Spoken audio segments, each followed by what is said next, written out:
예, 우리 2022년 4월 21일 판교 신우회 모임을 시작을 하겠습니다. 잠깐 기도하겠습니다. 하나님, 우리 가운데 함께 하시는 주님을 찬송합니다. 우리가 온 마음을 다해서 주님을 찬양하고 예배하며 주님 앞에 나아가도록 하나님의 성령으로 이 모든 모임을 주님 다스리시고 또한 인도해 주시옵소서. 각 사람 가운데 주의 영을 부으시고 또 우리가 신령과 진정으로 드리는 예배가 되게 해 주시옵소서. 예수님의 이름으로 기도합니다. 함께 찬양하겠습니다. 주님 곁으로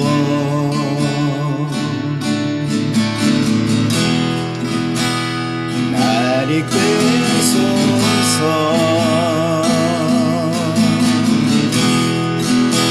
내 모든 것 다 드리며 주 음성 듣기 원하네. 나의 참 소망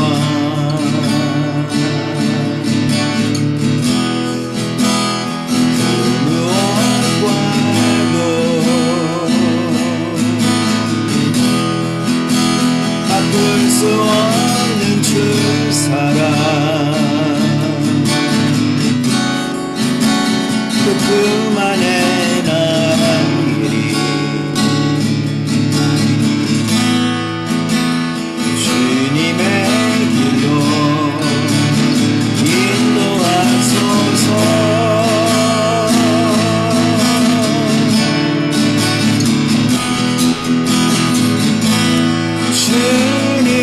주님만이 내 모든 것 되시니 주님만을 더 알게 하소서.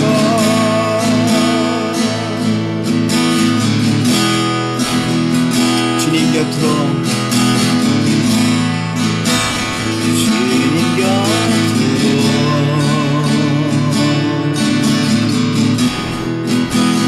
날 이끌소서. 내 모든 것 다 드리며 주 음성 듣기 원하네. 나의 참 소망 나의 참 소망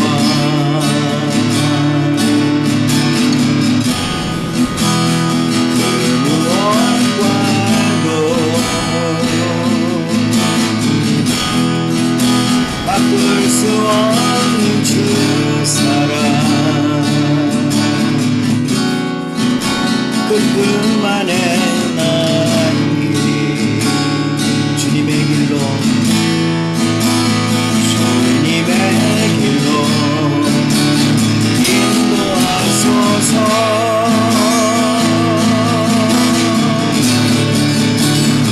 주님만이 주님만이 내 모든 것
주님 큰 영광 받으소서.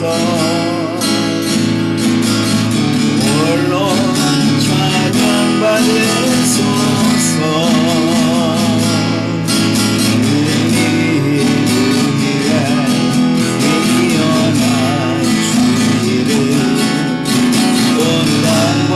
하늘이 다 찬양해.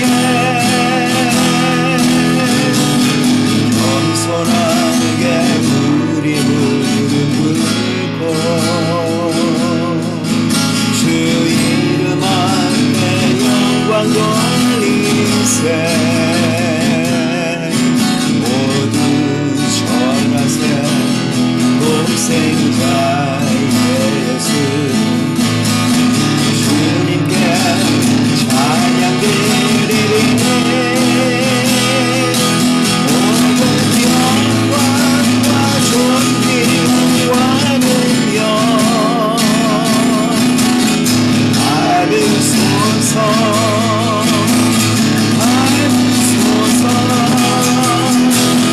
영광과 존귀와 능력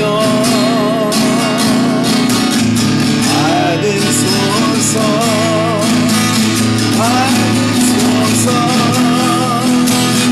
그리스도 살아계신 하나님.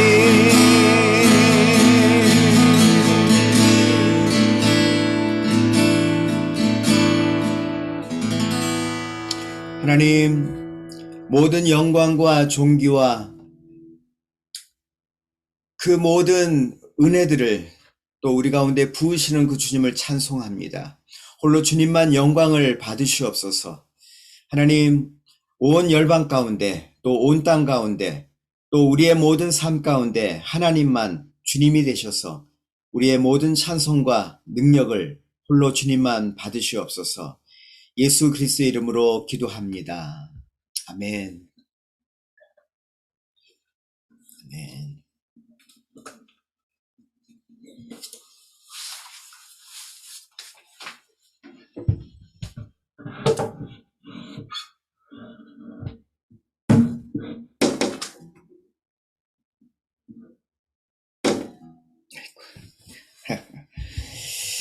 예, 오늘 여러분들과 함께 일터와 예배라고 하는 제목으로 4월 세 번째 설교를 하겠습니다.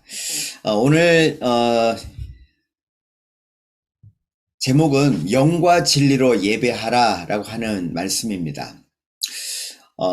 우리가 요한복음 4장 말씀에 보면 그렇게 말하죠. 하나님께 예배하는 자는 신령과 진정으로 예배할 때가 온다라고 말씀하십니다. 그래서 요즘에 이제 개역개정에 이 새롭게 번역한 것은 영과 진리로 예배하라고 말씀하고 있습니다. 그래서 우리가 영과 진리로 예배한다라고 하는 아마 의미는 다른 어떤 설교나 다른 말씀 속에서 여러분들이 이미 듣고 또 알고 계실 거라고 생각을 합니다. 이 영으로 드리는다라고 하는 예배에 대한 의미를 먼저 좀 알 필요가 있습니다. 우리가 하나님 앞에 예배할 때 두 가지의 방향이 있어요. 하나는 내가 하나님께 올려드리는 찬양. 그래서 아래에서부터 위로 올라가는 찬양이죠.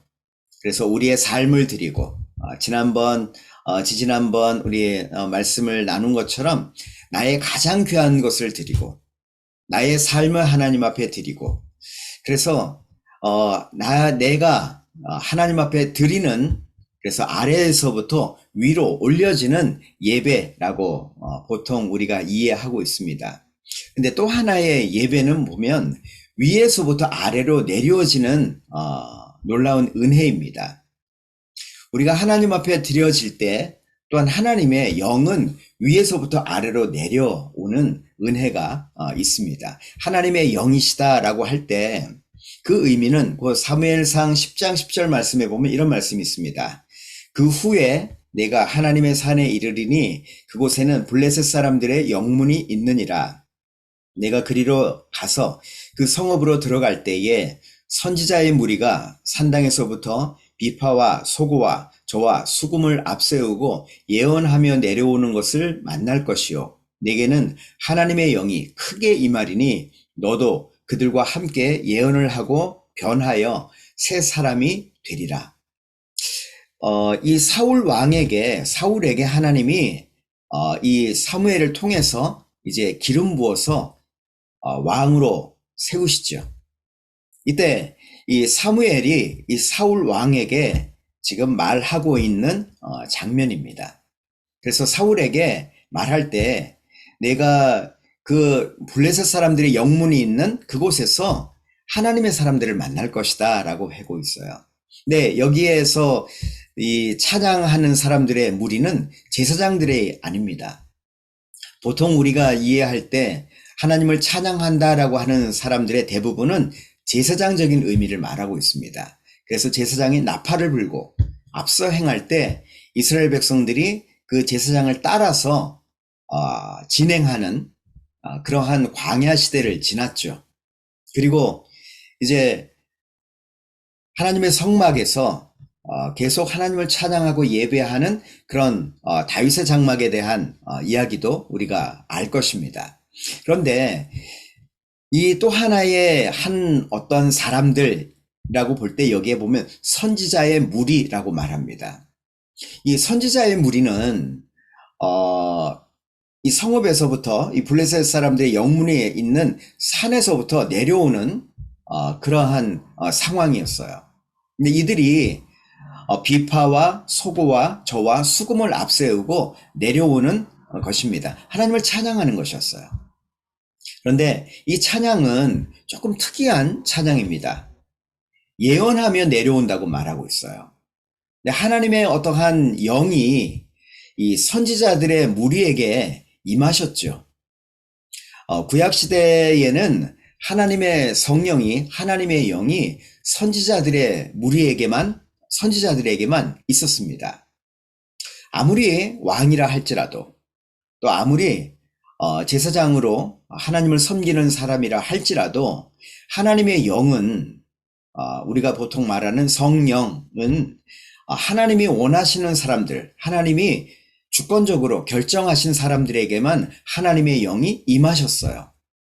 어떠한 잘 훈련된 사람이나 또 말씀으로 잘 양육된 사람, 그런 조건이 있는 것이 아닙니다. 하나님의 영은 하나님의 이 선택한 사람들에게만 임하셨던 것을 볼 수 있습니다.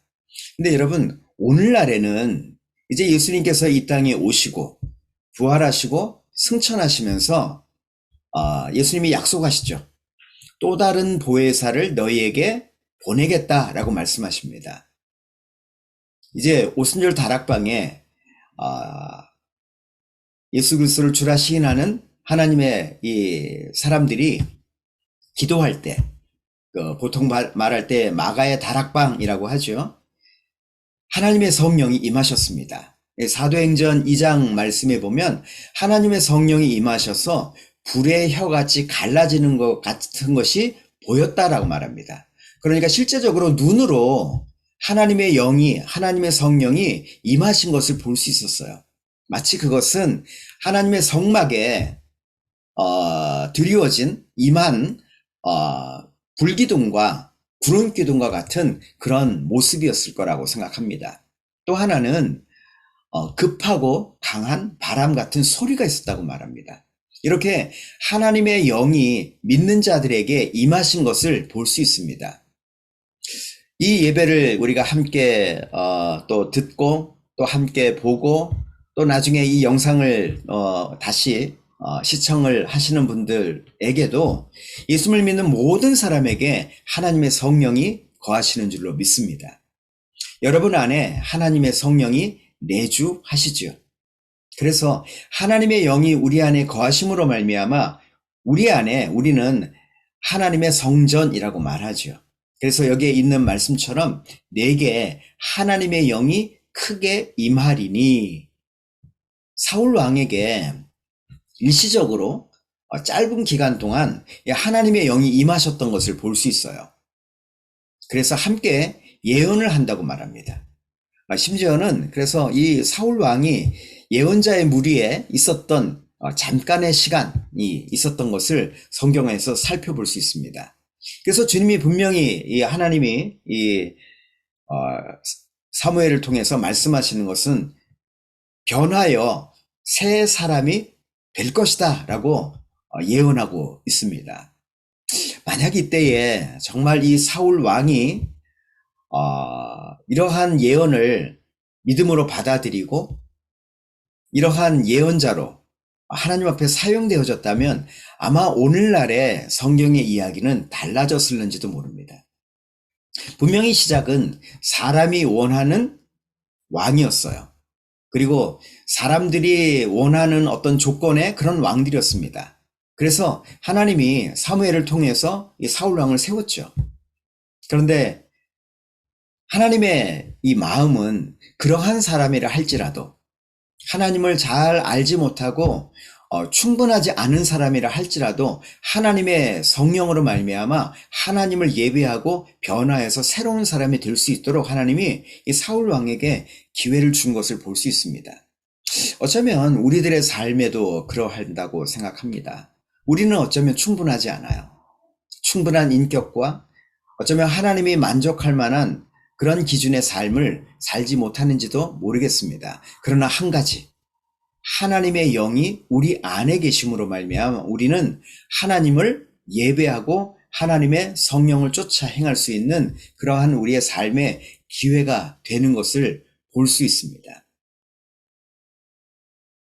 하나님의 영으로 우리가 예배한다라고 할 때에 하나님의 성령이 우리 가운데 임하셨을 때 우리 가운데 일어나는 것은 곧 성령을 쫓아 예배하는 것을 말하고 있습니다. 그래서 너희가 영으로 예배한다라고 할 때, 영과 진리라고 할 때에 영으로 예배한다라고 하는 의미는 뭐냐 하면 그것은 하나님의 성령의 임하심으로 말미암아 그 성령을 쫓아 우리의 영으로 예배하는 것을 말하고 있습니다. 창세기 2장 7절 말씀에 보면 그렇게 말하죠. 흙으로 사람을 지으시고 그 코에 생기를 불어넣으시니 생명이 되었다라고 말씀하십니다. 우리는 흙으로 만들어진 존재입니다. 그런데 그 코에 생기를 불어넣었다고 하나님이 우리에게 말씀하고 계세요. 그래서 우리는 살아있는 영적인 존재로 우리는 하나님을 예배할 수 있는 그러한 영적인 사람으로 지어진 피조물입니다. 말씀에 이렇게 말하죠. 하나님은 영이시니 라고 말해요. 하나님이 영이시기 때문에 우리가 영으로 예배할 수 있습니다. 만약에 하나님이 영이 아니시라면 우리는 영으로 예배할 수 없을 겁니다. 또한 하나님은 영이신데 우리가 영적인 존재로 지어지지 않았다면 우리는 영으로 예배할 수 없을 것입니다. 예배하는 자에 대해서 하나님이 두 가지의 조건에 대해서 말하죠. 영으로 예배하라고 말합니다. 그것이 첫 번째입니다. 여러분, 오늘 우리가 찬양하면서 여러분 어떠셨는지 모르겠어요. 짧은 두 곡의 찬양을 하지만 정말 여러분의 영으로 찬양을 하는가? 아니면 그냥 입에 노래로만 찬양을 하는가? 심지어는 노래를 듣는 어떤 그런 수준에 머물기도 합니다. 때로는 상황이 여의치 않아서 입을 열 수 없는, 노래를 할 수 없는 그런 상황에 있기도 합니다. 그러나 우리의 이 마음의 중심 안에 하나님의 영으로 또 우리 가운데 나의 영으로 주님을 예배하고 찬양할 때 여러분 하나님의 임재, 하나님의 역사하심을 경험하게 됩니다. 그래서 하나님이 주시는 생각, 하나님의 마음, 하나님의 은혜들을 우리 가운데 충만케 하시죠. 우리가 원하는 것은 그 예배 때 그런 하나님의 성령의 역사를 경험하기를 사람들이 기대합니다. 그런데 보면요, 저는 요즘 그런 생각을 합니다. 교회에 또 어떠한 모임에, 찬양 모임에 가서 찬양 인도자들이 찬양을 인도하죠. 그런데 저는 이렇게 생각해요. 찬양 인도자들이 찬양하는 그 찬양은 마중물에 불과하다고 생각합니다. 찬양 인도자들이 그 마중물이 뭔지 아시죠? 우물물을 길어내기 위한 물 한 그릇입니다. 그 물 한 그릇을 우리들에게 주는 것입니다. 그게 찬양 인도자예요. 그래서 그 찬양의 한 찬양이 한 마중물이 되어서 내 삶에 부어지는 것이죠. 그러면 그 물이 내 삶에 부어졌을 때 여러분 이것을 내가 그 찬양을 받아들이며 내 안에 나의 영 안에 그 우물물을 길어내는 시간들입니다. 찬양 인도자들이 예배 인도자들이 우리들을 하나님의 그 깊은 물가로 이끌어 가시지만 또한 먼저는 내가 내 안에 하나님의 성령의 강이 흘러가도록 그 찬양 하나가 나의 삶의 마중물이 되게 해야 합니다. 그래서 하나님으로부터 내려오는 찬양, 하나님으로부터 부어지는 찬양을 경험하는 것이 필요합니다. 그래서 내가 하나님 앞에 드려지는 찬양이기도 하지만 하나님이 우리에게 성령으로 부으시는 찬양이 우리 안에 있어야 합니다. 두 번째를 또 하나 보면요. 우리가 하나님으로 예배한다라고 할 때 진리로 예배한다고 말하죠. 다른 말로 하면요. 그것은 하나님의 방법으로 예배하라고 하는 것입니다. 하나님의 법궤를 다윗성 안에 가지고 올 때 사람들은 사람의 방법으로 이 하나님의 법궤를 움직였어요. 그래서 이 소가 끄는 수레에다가 법궤를 싣고 다윗성 안으로 그 하나님의 법궤를 가지고 들어왔죠. 사람들은 자신의 방법으로 자신의 인간적인 생각으로 하나님 앞에 찬양하고 예배하는 그러한 생각들을 우리는 하기 쉽습니다. 그런데 하나님이 우리들에게 찬양하는 데 있어서 예배하는 데 있어서 명확한 하나님의 방법들을 성경 안에서 제시하고 있습니다. 시편 말씀을 통해서 대부분 우리에게 말씀하고 있는데요. 그 첫 번째가 바로 입으로 하는 것입니다. 또 우리의 손으로 하는 것, 또 우리의 몸으로 하는 것, 이렇게 총 9가지를 성경에서는 우리에게 제시하고 있습니다. 그래서 손으로 하는 것 3가지 잘 기억하셔요. 여러분 아마 기억하기 쉬울 겁니다. 손으로 하는 것 3가지, 또 입으로 하는 것 3가지, 손으로 하는 것 3가지, 또 몸으로 할 수 있는 것 3가지, 총 9가지를 성경에서 우리에게 제시하고 있습니다. 그러니까 첫 번째가요, 입으로 하라는 것입니다. 너의 입술의 찬양을 할 때 속으로 할 수 없습니다. 찬양할 때 반드시 우리의 입으로 하나님의 찬양을 말하는 것입니다. 근데 그 찬양을 우리가 말하기 시작할 때 여러분 우리의 이 영으로 찬양하는 그런 우물물이 되어지기 시작합니다. 그래서 우리가 찬양하잖아요. 우리의 깊은 곳에서 하나님의 마음이 부어지면서 우리가 말할 때 하나님의 행하시는 것을 증거하게 됩니다. 두 번째, 우리가 입으로 할 수 있는 두 번째는 노래하는 것이죠. 노래는 이 멜로디가 있습니다. 음의 높낮이, 또 리듬이 있잖아요. 우리가 노래를 하는데 사실 오늘 제가 찬양을 인도하면서도 내가 노래를 옛날보다 훨씬 많이 못한다. 옛날에도 못했는지 모르겠어요. 근데 제가 부르는 찬양을 하나만 듣고 여러분들이 찬양할 거 아니에요. 오늘 이 음향이 또 여러분들에게 잘 소리가 전달되어졌는지 줌으로 하다 보면 막 소리가 깨지고 어떻는지 몰라요. 근데 어떤 경우에는 줌으로 하다 보면 막 소리가 막 찌그러지고 그래서 참 예배하기가 어떤 때는 어려운 때도 있습니다. 그런데 우리가 노래한다라고 할 때 노래는요, 한 호흡 안에 있게 됩니다. 우리가 이렇게 줌으로 하면 그냥 한 공간 안에서 나만 있는 공간에서 대부분 찬양하죠. 저도 오늘 저희 집에서 이렇게 찬양을 인도하다 보면 아마 위에 집 아래 집에서 난리 났을런지도 몰라요. 시끄럽다고. 네. 그런데 한 공간 안에서 제가 찬양을 하고 예배한다라고 할 때 이것은 이 공간의 호흡은 저 혼자 호흡을 하죠. 그런데 우리가 모여 있는 사람들이 10명, 20명, 뭐 100명, 200명 모인 사람들이 함께 찬양하잖아요. 그럼 놀라운 일은 숨을 함께 들이키고 함께 내쉰다는 사실입니다. 이번에 코로나로 통해서 참 많이 배운 게 있어요. 그 중에 하나가 내 이 폐에 들어갔던 이 공기가 같이 있는 사람의 옆 사람의 폐에도 들어가는구나를 이번에 아마 여러분도 아마 들으셨을 겁니다. 그래서 코로나가 전파되어지잖아요. 한편으로는 옆에 사람에 들어갔던 몸에 들어갔던 그 공기가 내 몸에 들어간다? 어떤 때는 네, 느낌이 좋지 않을 수도 있을 것 같습니다. 그러나 여러분 몇천 명이 몇만 명이 한 공간 안에서 주님을 찬양하고 노래할 때 이 노래를 하면요 한 호흡을 하게 됩니다. 함께 숨을 들이키죠. 노래를 하기 위해서 또 함께 소리를 냅니다. 한 성령 안에서 우리가 예배하고 한 노래로 한 어떠한 소절로 함께 찬양하고 높이는 그러한 것이 얼마나 놀라운 은혜인지. 그래서 음악은 큰 강력한 힘이 있습니다. 사람이 악기를 연주하는 것보다도 우리의 이 몸 자체가 최고의 악기라고 하잖아요.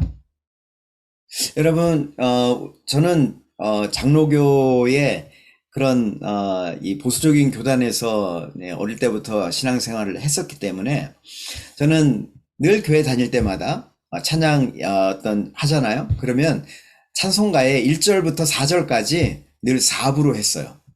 그래서 1절은 소프라노, 2절은 알토, 3절은 테너, 4절은 베이스. 그리고 모든 찬양들을 늘 그렇게 불렀습니다. 예, 저희 교회는 그래서 이 악기가 없어도요, 늘 4부 합창이 쫙 나와요. 찬양을 하면. 그런 교회였습니다. 지금은 물론 다 까먹었지만, 네. 그래도 또 노래를 하면 또 나오긴 하더라고요. 저는 그것이 최고의 예배라고 생각을 했었습니다.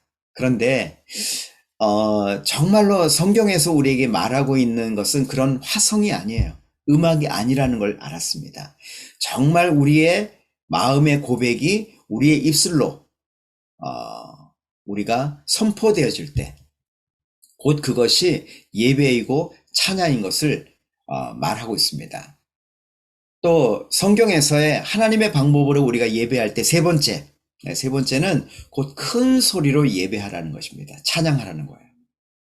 찬양할 때 작은 소리로 하는 것보다 성경에서 말할 때 큰 소리로 우리의 이 목청껏 목소리의 최대 볼륨으로 하나님을 찬양하라고 합니다.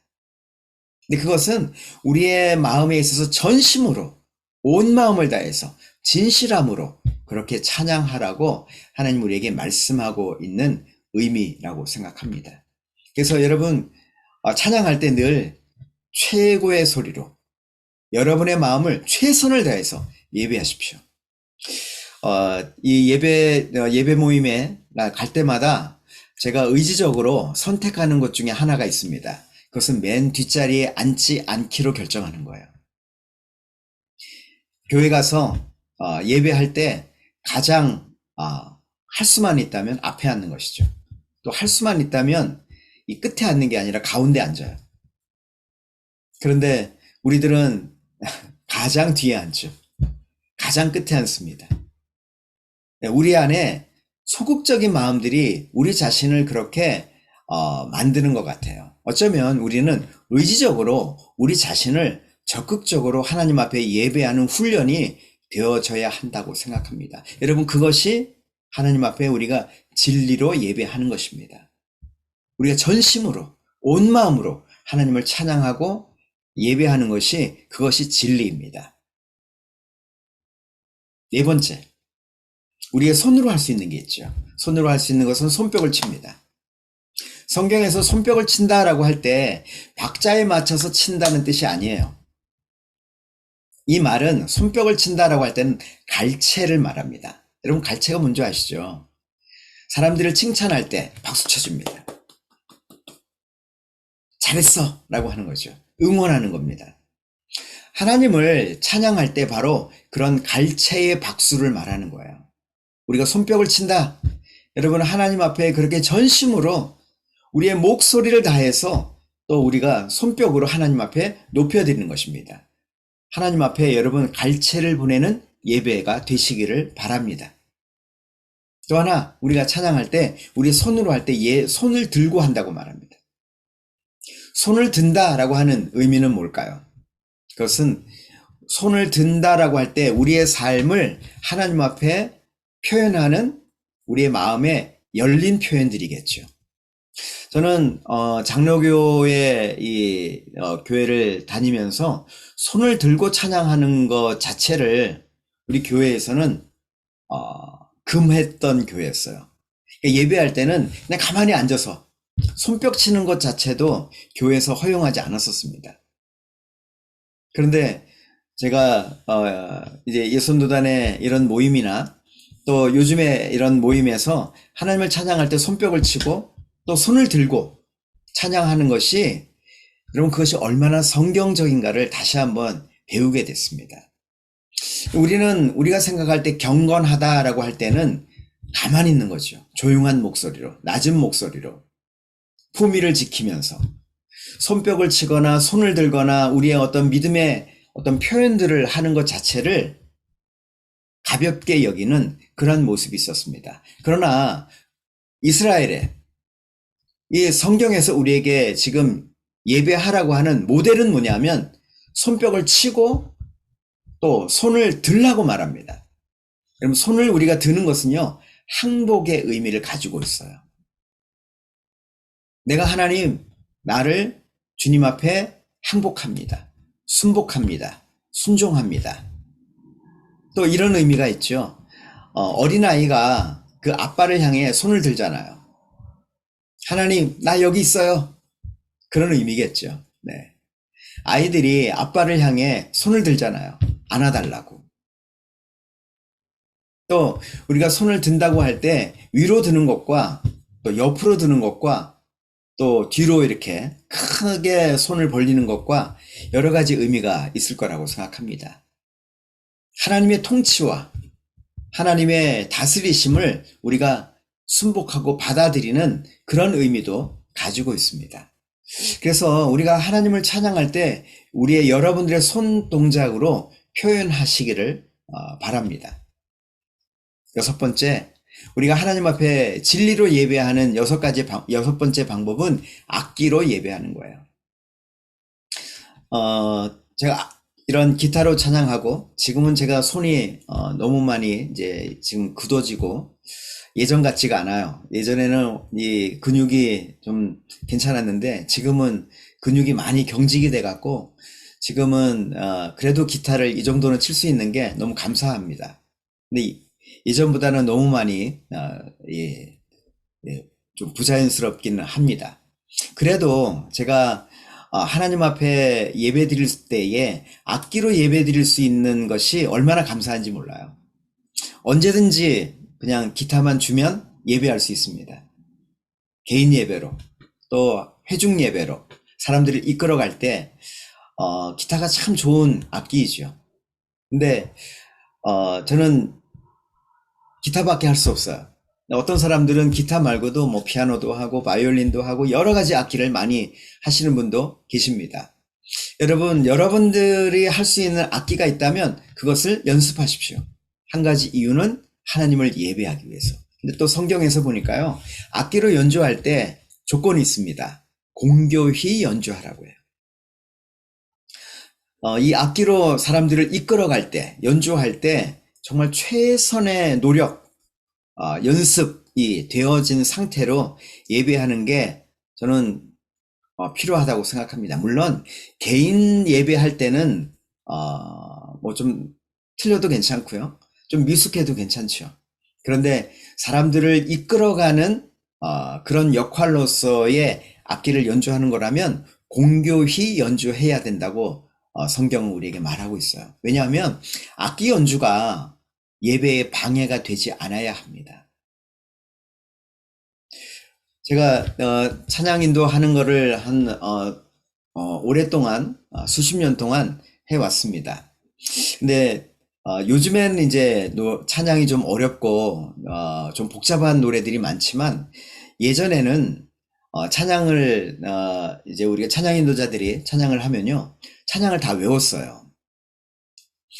찬양집 하나가 한 200곡 정도 되는데요, 그 200곡을 다 외웠습니다. 그리고 찬양 가사나 또 이 키죠. 네, 뭐 키라고 하는데 뭐 A장조, 뭐 G장조 이런 거, C장조 이런 거 있잖아요. 이런 어떤 키를 저희가 다 외웠습니다.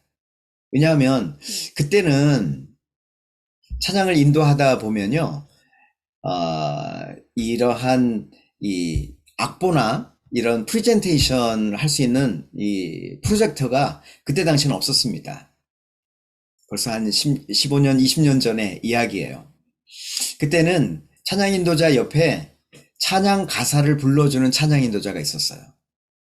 그러니까 찬양 인도자가 그 찬양을 인도하잖아요. 그러면 찬양 가사를 사람들에게 불러줬습니다. 지금은 우리가 눈을 뜨고 찬양 가사를 보면서 찬양을 하죠. 심지어는 찬양 가사가 자막에 뜨지 않으면 사람들이 찬양을 안 해요. 악보가 보이지 않으면, 모르는 노래면 찬양을 안 하시더라고요. 근데 그때 우리가 한 20년 전에 그때의 모습을 본다면 그런 것이 주어지지 않아도 하나님을 예배하고 싶은 그런 간절한 마음, 갈급한 마음 때문에 예배하고 찬양하는 모습을 볼 수 있었습니다. 그래서 그때는 찬양을 인도하면 옆에서 찬양 가사를 다 이렇게 불러줬어요. 큰 소리로. 그러니까 그때는 아마 눈 감고도 찬양을 할 수 있었겠죠. 지금은 눈 떠야 찬양하고요. 그때는 눈 감으면 훨씬 더, 잘 들릴 수 있고, 그 찬양 가사를 묵상하면서, 음미해 가면서 찬양할 수 있는 그런 시대였었습니다. 또 여기에 진리로 예배한다라고 할 때 또 하나는 서서 예배하라고 합니다. 우리가 지금은 대부분 찬양하면 앉아서 예배하잖아요. 찬양을 한 것 자체는 서는 것입니다. 자기보다 좀 존경할 만한 사람, 또 자기 자신보다 좀 높은 위치에 있는 사람이 그 방에 들어온다면 가만히 앉아있는 사람 아마 없을 겁니다. 모두가 다 일어서겠죠. 하나님이 우리 가운데 임재하실 때 여러분, 우리는 앉아서 예배할 수 없을 겁니다. 우리나라 문화 자체가 그런데 좌식 예배더라고요. 앉아서 예배하는 그런 문화이지만 서는 것 자체는 저는 어느 세계 어디나 공통적이라고 생각합니다. 그것은 우리의 마음의 표현이기 때문에, 그리고 그 사람을 환영하고 또 맞아들이는 그런 의미의 표현이기 때문에 하나님이 우리 가운데 임하시고 우리 가운데 오실 때 우리가 서서 하나님을 예배하는 것이 마땅한 것입니다. 또 이렇게 우리가 줌으로 하다 보면 더 앉아서 할 수밖에 없는 것 같아요. 우리가 함께 대면으로 예배할 수 있는 날이 곧 오겠지만 우리가 정말 하나님 앞에 서서 최고의 예배를 드리기를 원합니다. 8번째는요, 춤추면서 찬양하라고 합니다.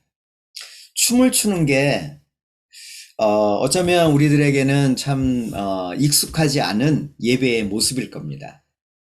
그런데 이 이스라엘의 예배는, 또 하나님이 원하시는 예배는 우리가 즐거워하는 것입니다. 너무 찬양이 무거워서 하나님 앞에 우리가 어떻게 할 수 없는 그러한 때도 있지만, 때로는 우리가 하나님 앞에 서서 즐거워하면서 더 나아가서는 춤을 추면서 예배하는 것입니다. 다윗은 자신의 바지가 벗겨질 만큼 하나님 앞에 춤을 추었다고 말합니다. 여러분, 우리가 정말 하나님 앞에 최고의 예배, 최선의 예배, 우리가 기뻐하는 것이 예배입니다. 여러분, 우리가 함께 찬양하고 예배하는 시간이 여러분 안에 하나님의 기쁨이 여러분 안에 있기를 바랍니다. 그래서 여러분의 마음 안에 기쁨이 넘쳐나는 예배가 되기를 바랍니다. 예배는 축제예요. 축제의 시간이 돼야 됩니다. 함께 즐거워하고 기뻐하고, 그래서 하나님의 기쁨이 서로에게 흘러가야 돼요. 예배의 시간이 지루하고 힘들고 빨리 이 시간이 지나가기를 원한다면 정말 우리가 하나님 앞에 드려지는 예배가 아니라 그냥 형식적이고 종교적인 예배죠. 우리의 마음을 다해서 하나님을 기뻐하기 때문에. 여러분, 우리가 기뻐하는 것은 좋은 일이 있어서 기뻐하는 것이 아닙니다. 하나님으로 인해서 우리가 기뻐하는 것이에요. 우리의 마음은, 우리의 상황은 어둡고 힘들고 무겁고 그런 어떤 상황일지 몰라도 하나님으로 인해서 우리가 기뻐하는 것입니다. 또 한 가지, 그럴 수 없다면요, 기뻐하기로 결정하십시오. 우리가 하나님을 기뻐하기로 결정할 때 여러분, 기쁨이 우리에게 부어져요. 내 안에 있는 기쁨의 근원이 하나님이십니다. 기쁨의 샘을 터뜨리시는 분이 하나님이십니다.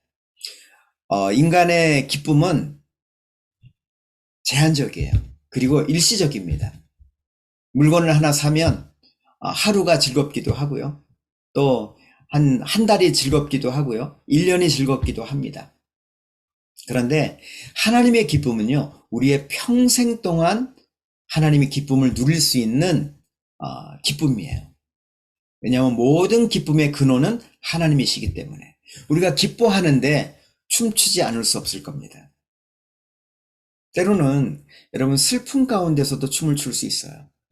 춤은 우리의 모든 마음의 표현입니다.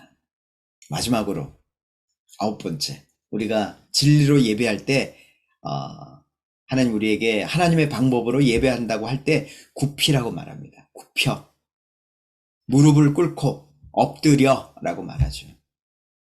심지어는 바닥에 부복해서 완전히 우리의 삶을 하나님 앞에 티끌과 같은 존재로 나 자신을 바닥에 엎드리는 것입니다.